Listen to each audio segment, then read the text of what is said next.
From the BBC, the Six Music Selector. With Radiohead. It's a tinsel-free Christmas Eve here on an Evening Sequence. All the music you're going to hear for the next hour will be chosen by my guest Thom Yorke. Coming up, the Jon Spencer Blues Explosion. From the BBC. This is Six Music. Jon Spencer Blues Explosion, Two Kinds of Love, chosen by Thom Yorke. Tom, welcome back. Hello there. Good to have you back. It's Christmas Eve. It is Christmas Eve. How's your year been? Oh, long. It's been a long year. But you've got there. Yeah, we got there. Yeah, I didn't think we would at points, but it's been a long period of touring, a lot, sort of, for some reason, a bit of a mind-bending experience. Lots of sort of shows that were enormous shows, lots of pressure, choosing to put oneself under, but actually kind of worth it in the end. And you've got a period of family life coming up now. Yeah, which is good. I'm definitely down with that. Definitely good. Jon Spencer Blues Explosion. Why have we opened with that, do you think? Oh, it's just they're able to do stuff in the studio. It's just they can record stuff and make it so exciting. I don't know how they do it. I don't know how they get all that energy from. I'm so jealous of just the violence and the energy they can produce with so little. I've been into them ever since Bell Bottoms on the Orange record. They're genius. I was kind of curious, as to what kind of stuff you'd come up with for this hour, because one of the critiques that I read, admittedly not written by anybody in the band, but postulated that you and Johnny have an ongoing jihad against meat and potatoes rock and roll. Is that postulated that you and Johnny have an ongoing jihad against meat and potatoes rock and roll? Is that actually anywhere near the truth? Nothing like. I mean, it's sort of we kind of have a problem with the worthy side of it. The whole worthy attitude, like you don't mean it unless you've got an electric guitar or whatever. But we've always had a problem with that. But that's for the whole band really. And to be perfectly honest, we kind of listen to more hip hop than we do guitar rock. But the sensation of plugging a guitar in and doing that, making that noise, is still just as much fun as it always was. I mean, I think it's just it's a gradual process of getting rid of the baggage of. I mean, we've been going sort of in a way we've been going quite a while now, and we've done a lot of things we've done. It's just been rock music, and it's kind of that was never our intention, just to end up doing that and going round and round in ever-decreasing circles. But at the same time, especially when you go out and play live, it's great fun. Also, I can imagine that there's always the danger. There's that preconception. People imagine you listen to the same kind of music that you make, whereas that, in my experience, it's very far from the truth sometimes. I think that's extremely unhealthy. I mean, you go. If you're insecure, you end up feeling that whatever you're listening to is automatically better than what you're producing. So it can eat you up. I've gone through phases of that really, but then constructive things come out of that. I mean, I buried myself in electronic music for 2 years and refused to listen to any rock music really, except actually, to be honest, Jon Spencer was one of the few, and Polly Harvey was one of the others, and I buried myself in that because I really I now had a problem with everything we produced, but that was to do with other things. It was nothing to do with the music really. But I think a lot of the time, certainly when you start out as a band or whatever, you are basically the sum total of your influences, and then you learn to absorb things in another way, in a different way. I'm interested that you're listening to a lot of hip hop, because that does seem to be one of the places where people are still trying to push the envelope and do stuff that hasn't been done before. Have you got a hip hop track for us in this? Yeah, there's just. I mean, me and Colin are real Mad Lib freaks, and I've got an old surfer friend as well who turned me on to Mad Lib initially. Quasimodo record. Can you tell us about Mad Lib? Because I don't know that much about him. He's from California. He's been going a while. He does like Blue Note cut-ups, which are really strange.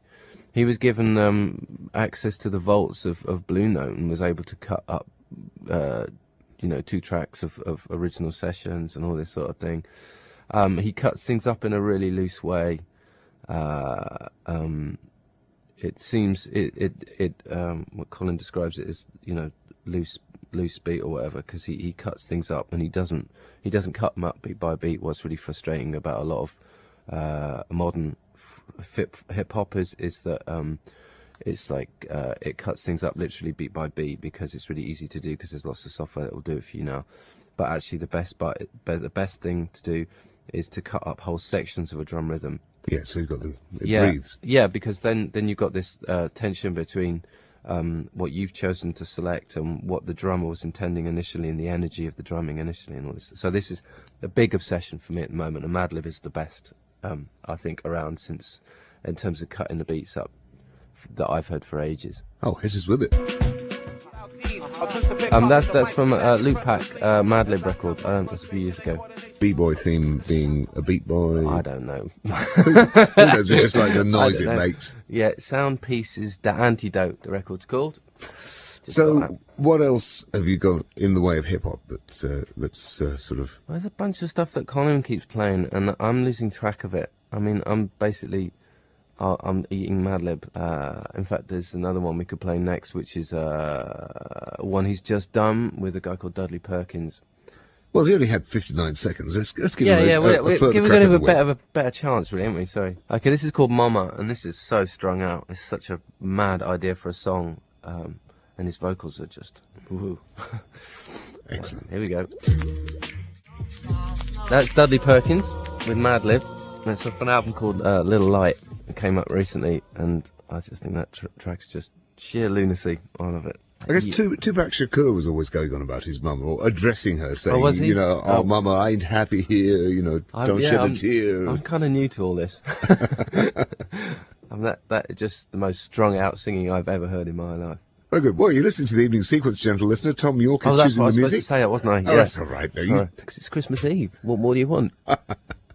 So, where are we going next out of this? Oh, yeah. Now, where are we going to go? We were going to go... down. Yeah, we're going to go to Low, right to the bottom of the list. Now, this is Whitetail. Low were on tour with us for quite a while in Europe, and they're great people, and so not rock and roll at all. In what way? In every way you could possibly imagine. Give me an example. They're from Salt Lake, near Salt Lake, and they're Mormons. Is that right? Okay. Yeah, they're Mormons. I think they're Mormons. I'm going to get in trouble now if I've got that wrong, and he's going to kill me. They're very un-rock and roll, which I really like, obviously. And they did some blinding shows in Europe, and when we went to the US, he said some really sweet things, like because we were actually really scared about going to the US this year, you know, with the record and the whole climate out there. Well, I was anyway. Well, especially with the album title. Yeah, and he said, say whatever you want to say, you know, say what you think, and you'll be surprised when you get out there. Everyone will be like, you know, you'll be surprised. Everyone's saying it's just not getting coverage because of the media and so on. And he was right. And in their own little way, they're an incredibly radical band, I think, Low, personally. And they really struggle, but everyone's struggling at the moment. It's a real shame. They make such absolutely bonkers records, so, you know, just vast expanses with so little. Like this one, for example, which is called Whitetail. That's Whitetail by Low. You're listening to the Christmas evening sequence. Oh, tinsel-free. Tinsel-free. I'm Tom Robinson. My guest is Thom Yorke. Right. So, while that record was on, we found they are actually from Salt Lake City. Yeah, they are. Low, and they are Mormons, there's no libel involved there. A few. Did you played there, didn't you? We played. We had a really good Salt Lake City. We had it was actually probably one of the best shows on the tour.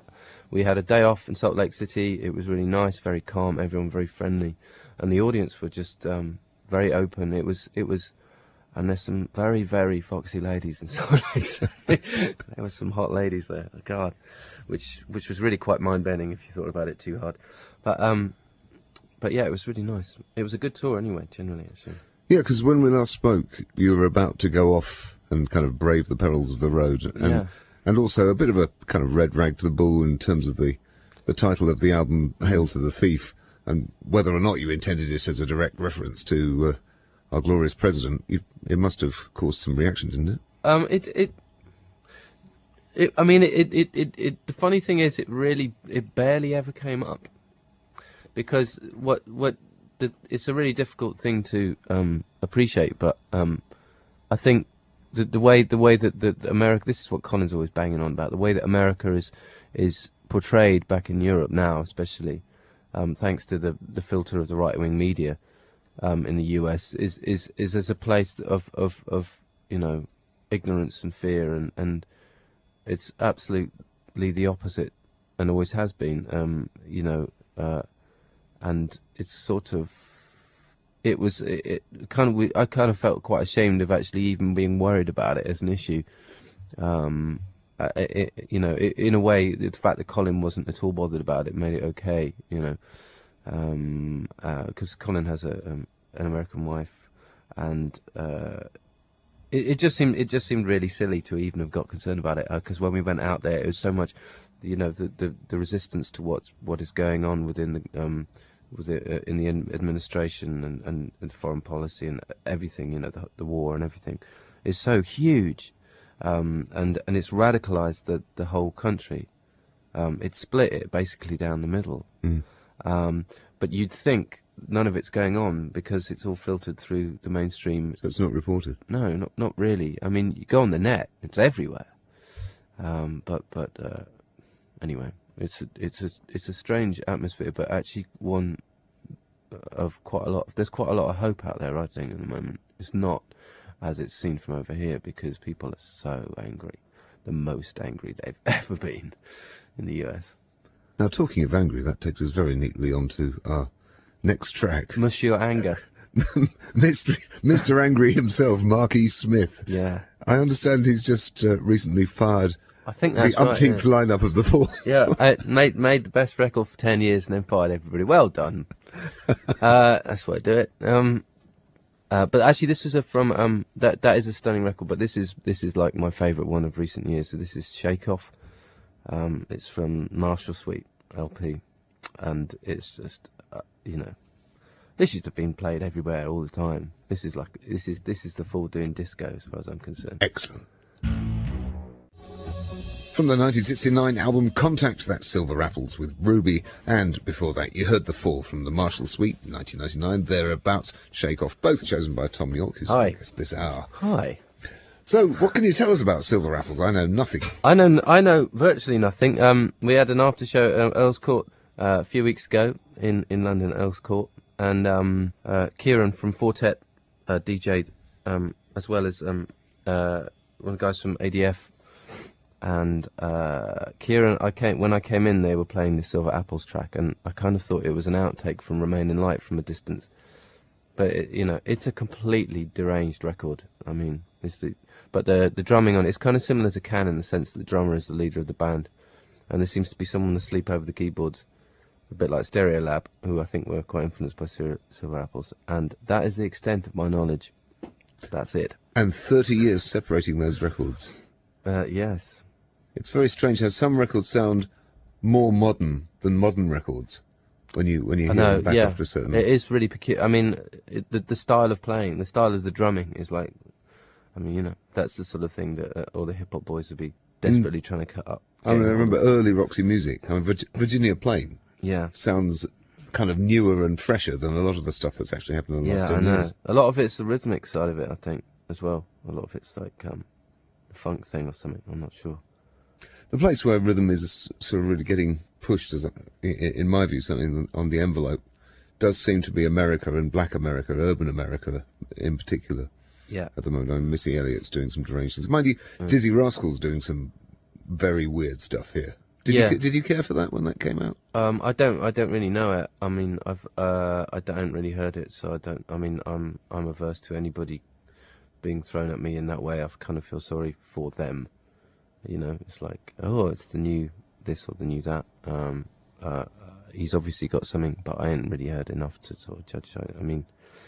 I mean, whereas Missy Elliott is like, I think it's just so amazing. It just makes me want to spit. I know. I mean, it's just insane. Every few bars, she suddenly stops and does something something new and something different. Yeah. But we do get a lot of listeners who object to it. To be honest, yeah. Some people actually. It's that guitar thing again, isn't it? Go on, you got admit it. Where's the guitars? People like the guitars, don't they? Yeah. Mind you, the Outcast with Hey Ya has been the most played record on this station over the last 3 months. I mean, it's just because it was part of a double A side, and then we played it as a single in its own right as well. And it's terrifically popular, so there's no hard and fast rules. No, there isn't, but it does have an acoustic guitar on it. Well, yes. No, but it's like, yeah. QED. No, that's it's ace tune. I mean, when we were in the States, they were playing the other side, and we kept going to all these stations and saying, "Have you got Hey Ya?" And they're like, "Yeah, I think so. Don't think we've played it." And you're like, "How come you can't? This is obviously #1 all around the world. Duh. You know, this is like when Doves Cry came out. Sort of, if you don't get this, you are stupid."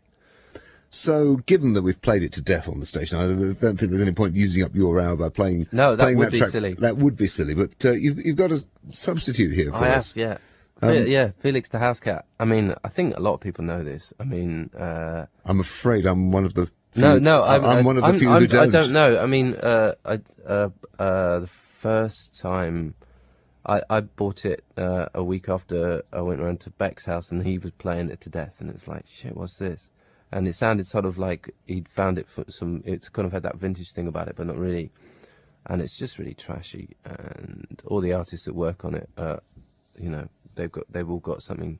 Miss Kitten is obviously genius. And anyway, it's a very, very good record. And Felix has been going a long time, and all his stuff is pretty good. Now I'm discovering. But this is the #1 that should have been absolutely everywhere, all around the world, but wasn't. You're listening to Six Music. This is the evening sequence. I'm Tom Robinson. My guest is Thom Yorke, and that's Felix the House Cat with Madam Hollywood. Whee! I'm not supposed to say Merry Christmas, am I? It's tinsel free or tinsel. Well, you could say Merry Christmas. You could play a Christmas track if you want to. It's just you know, everywhere else that anybody's probably listening tonight is going to be a little bit Christmassy and Dickensy and just snow-ridden and rain. I do like Christmas, I have to say. But sleigh bells everywhere. Yeah, no, I'm not, and I'm definitely up with this banning Christmas music in shops thing that they're trying to get together, aren't they? Which Radiohead track do you think we could put sleigh bells over as an overdub and actually make it into a Christmas song? We did that on Airbag. I said we almost finished the track, and I was sitting a little worse. I was sitting there a little worse for wear, and going, it needs sleigh bells, and everyone in the room was going, oh God. And I mean, they're kind of screwed up sounding sleigh bells, but they're sleigh bells, and everyone was going, okay, we'll try the sleigh bells, and it sounds great. It's true, sleigh bells and all. Absolutely there. Airbag there from OK Computer. Merry Christmas. Merry Christmas and Tommy. Oops! What a giveaway. You've got some long tracks here. Yes. Why do people make tracks that take 7 minutes to say something? Or in this case, 11. The next one, 11 minutes 30. I don't know. If you've got a lot of time in your hands, if it's unbelievably loud on a good stereo. In this case, with what we're going to play next, you have to have a completely darkened room. It's described in the All Music Guide as baffling beat-damaged digital concrete. Is that anywhere near the mark? No, I think it's more. Sean Booth calls it modern folk music, whiwhich I think is nearer the truth. And now before we get too lost in woods, we should say we're talking about Autechre here. Sorry. Yeah. So Autechre. Okay, this is Autechre. Started in '91, and these guys, they are cutting edge, man. They just wipe the floor with absolutely everybody, which means in the process they produce the most extreme things.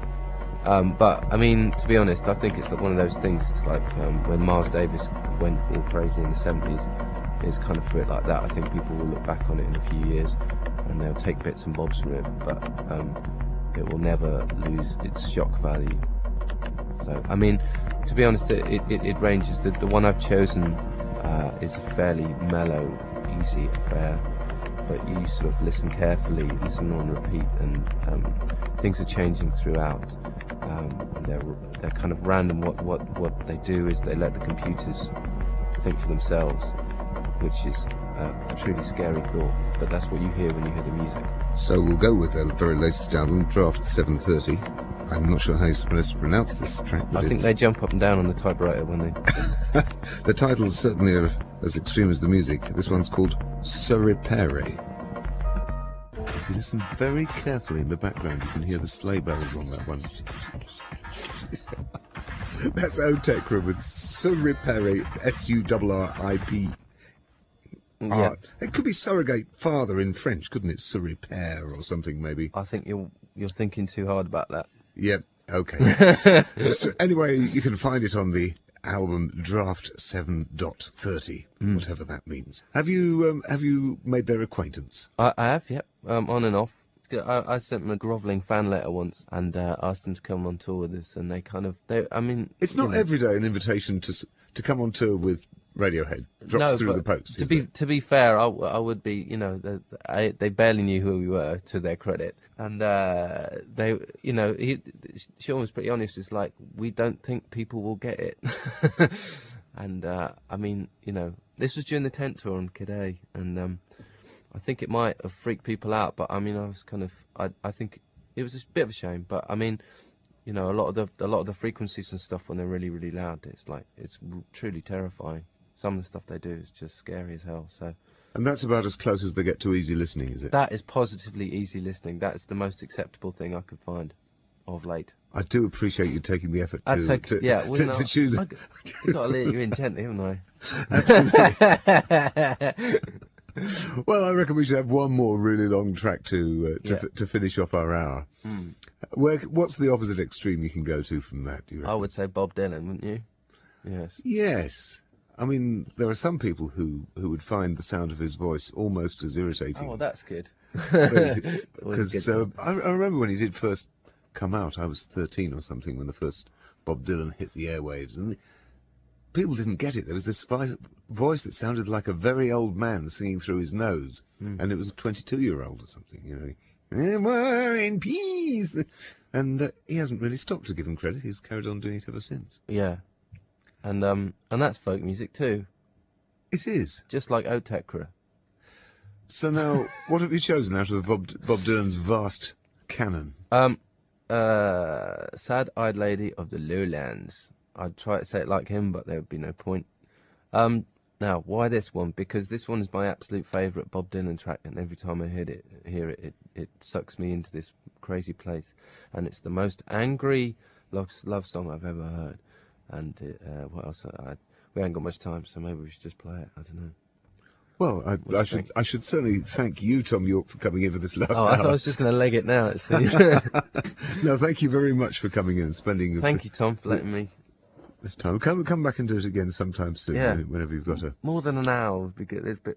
Come do a whole programme, Yeah. What the hell? Go for broke. Anyway, a very merry... sleigh bell-filled Christmas. And you. Enjoy your time off. Everybody else as well. Sad-Eyed Lady of the Lowlands. See, you tried to do it, didn't you? Somebody had to. You're listening to Six Music's Evening Sequence. That's Bob Dylan, of course, with Sad-Eyed Lady of the Lowlands. Picked by my guest this last hour, Thom Yorke. Many thanks to Tom for coming in. I'm Tom Robinson. Time for the news.